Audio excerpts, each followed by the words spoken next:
का जन्म भी नहीं हुआ था। दरअसल ये कहानी भारत की आजादी से पहले की है। तो इसीलिए आवश्यक है कि घड़ी की सुइयों को पीछे घुमाते हुए हम आपको ले चलें महात्मा गांधी के नेतृत्व में लड़े गए हमारे देश के सफल स्वतंत्रता आंदोलन के आरंभ में। ये दक्षिण अफ्रीका है। रंग भेद के खिलाफ एक नौजवान वकील की मुहिम, एक ऐसी मुहिम जिसमें उसने अन्याय के विरुद्ध सत्य की शक्ति से एक जन आंदोलन खड़ा किया और दिया सत्याग्रह का अमोघ अस्त्र।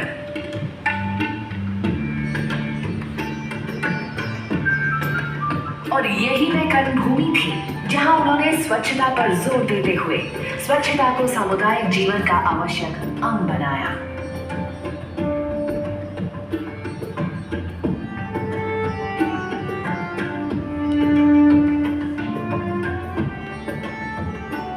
दक्षिण अफ्रीका में स्थापित टॉलस्टॉय फार्म समुदाय और उसके बाद अहमदाबाद के साबरमती आश्रम में गांधी जी तथा हर कोई बिना अपवाद के या इस आशा के कि अन्य कोई ये अस्वच्छ कार्य करेगा, स्वयं बारी बारी से सफाई का काम करते थे। अधिकांश भारतीय जिस प्रकार से अस्वच्छ माहौल में रहते थे, उससे भली भांति परिचित गांधी जी ने स्वयं उदाहरण बनकर नेतृत्व दिया और लोगों को प्रोत्साहित किया कि अपने बेहतर स्वास्थ्य के लिए वह साफ सफाई और स्वच्छता की आवश्यकता महसूस करें। ये अभ्यास उन्होंने स्वतंत्रता आंदोलन का नेतृत्व करते हुए वर्धा के सेवाग्राम में भी जारी रखा। अपने लेखों में भी वह सदैव स्वच्छता की आवश्यकता पर बल दिया करते थे। हमारी कई बीमारियों का कारण हमारे शौचालयों की बुरी अवस्था है, साथ ही कहीं भी और सब जगह मल त्याग करने की हमारी बुरी आदत। महात्मा गांधी ने एक ऐसे भारत का स्वप्न देखा था जो न सिर्फ स्वतंत्र हो बल्कि स्वच्छ और विकसित भी हो। उनके इस स्वप्न को आदर और महत्ता देते हुए ही प्रधानमंत्री नरेंद्र मोदी ने स्वतंत्रता दिवस 15 अगस्त 2014 को स्वच्छ भारत अभियान की घोषणा की। महात्मा गांधी को सबसे प्रिय था सफाई, स्वच्छता। क्या हम तय करें कि 2019 तक महात्मा गांधी की 150वीं जयंती बनाएंगे? हमारा गांव, हमारा शहर, हमारा गली, हमारा मोहल्ला, हमारी स्कूल, हमारे मंदिर, हमारे अस्पताल, सभी क्षेत्र गंदगी का नामो निशान नहीं रहने देंगे।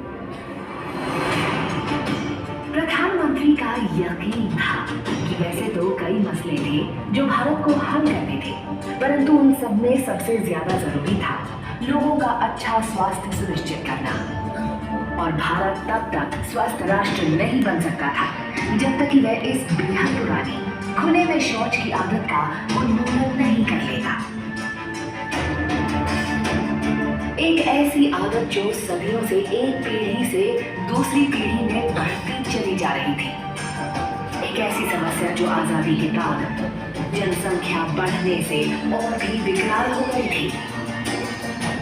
खुले में शौच से बीमारियां फैलती हैं, बच्चे बीमार पड़ते हैं और स्कूल नहीं जा पाते। महिलाओं को अंधेरे में अपनी निजता का सहारा ढूंढकर शौच के लिए घंटों इंतजार करना पड़ता है। प्रत्येक के लिए ये आदत न सिर्फ असुरक्षित थी बल्कि अस्वास्थ्यकर भी। ये तो हमारे सपनों का देश नहीं था।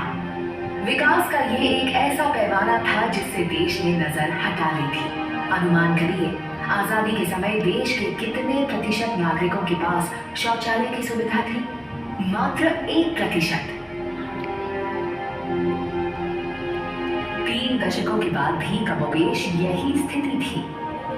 जब हमने अपना पहला उपग्रह अंतरिक्ष में प्रक्षेपित किया,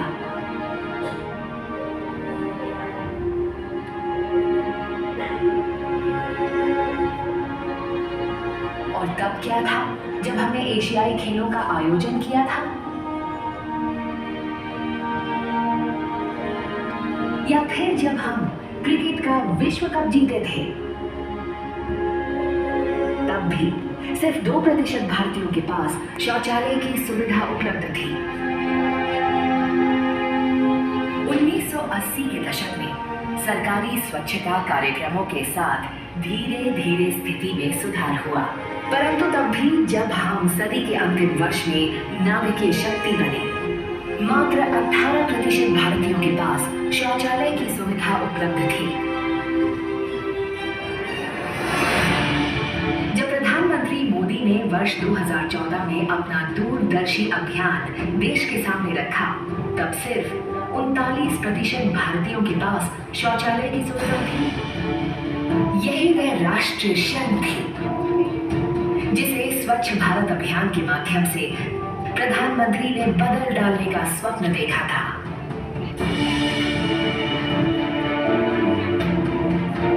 उनकी चाह थी कि 2019 तक भारत स्वच्छ बन जाए। वह तिथि जो पूज्य बापू की 150वीं जन्मतिथि होगी, वह अवसर जब कृतज्ञ राष्ट्र उनके चिर प्रतीक्षित स्वप्न को साकार कर उन्हें सच्ची श्रद्धांजलि देगा। परंतु प्रश्न था कि क्या हम ऐसा कर सकते हैं? क्या ये बहुत बड़ा स्वप्न है? आइए देखें समस्या कितनी विशाल थी।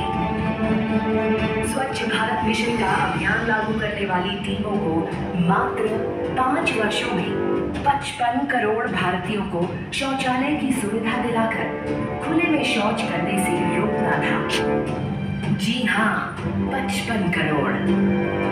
सारे विश्व में खुले में शौच करने वालों का 60% अकेले भारत में था। कल्पना करिए, दुनिया का हर दूसरा खुले में शौच कर रहा व्यक्ति एक भारतीय था।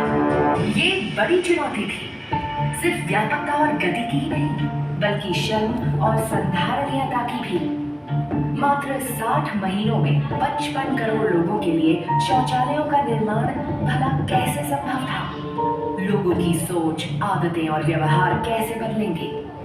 यदि शौचालय बन भी गए तो क्या लोग उनका उपयोग करेंगे और उनको साफ भी रखेंगे? खासकर ग्रामीण भारत में इन सब का उत्तर छिपा था अभियान को एक जन आंदोलन बनाने में। ठीक उसी तरह जैसे गांधी जी के जन आंदोलन के स्वयंसेवक सत्याग्रही कहलाते थे, प्रधानमंत्री मोदी की परिकल्पना ने हर राज्य के मुख्यमंत्री, हर जिले के जिलाधिकारी, हर गांव के स्वयंसेवक को अनुप्रेरित किया, जिन्हें प्रधानमंत्री ने नाम दिया भारत के स्वच्छाग्रही। ये स्वच्छाग्रही ही थे जिन्होंने जमीन पर स्वच्छता प्रक्रिया का नेतृत्व किया। दरअसल उनमें से अधिकांश महिलाएं और बच्चे थे। उन्होंने आगे आकर पहल की, न सिर्फ लोगों के व्यवहार और दृष्टिकोण बदलने की, बल्कि उन्हें भी आगे आकर स्वच्छाग्रही बनने को प्रेरित भी किया। जब 2 गड्ढों वाले शौचालय को सही तकनीक के रूप में मान लिया गया, 36 राज्यों और केंद्र शासित प्रदेशों के प्रमुख, 700 जिलाधिकारियों, 6 लाख स्वच्छाग्रहियों और करोड़ों भारतीयों ने मिलकर इस परिवर्तन को संभव बना दिया।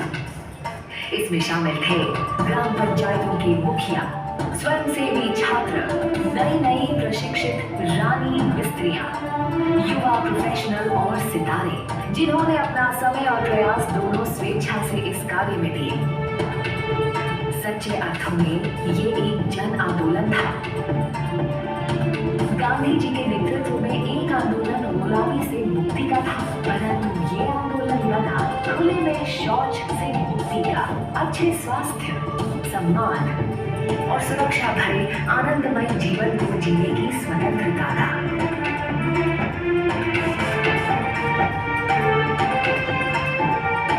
तो कैसे इस सपने को टीम भावना ने साकार किया?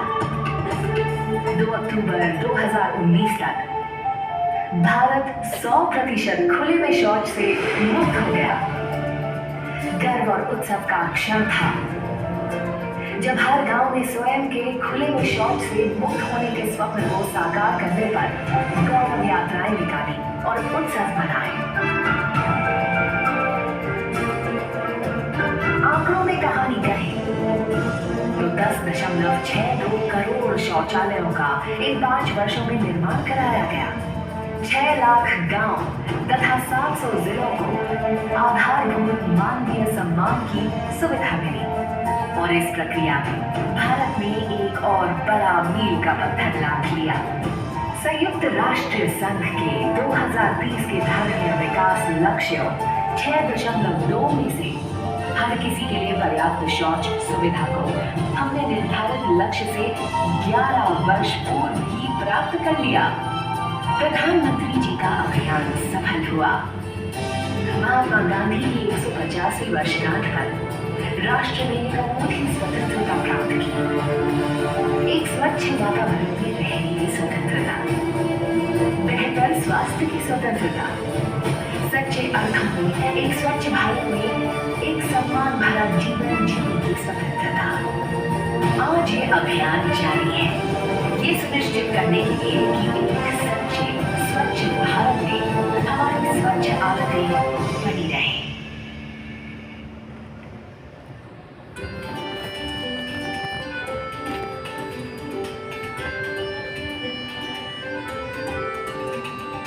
गाँव गाँव और गली गली,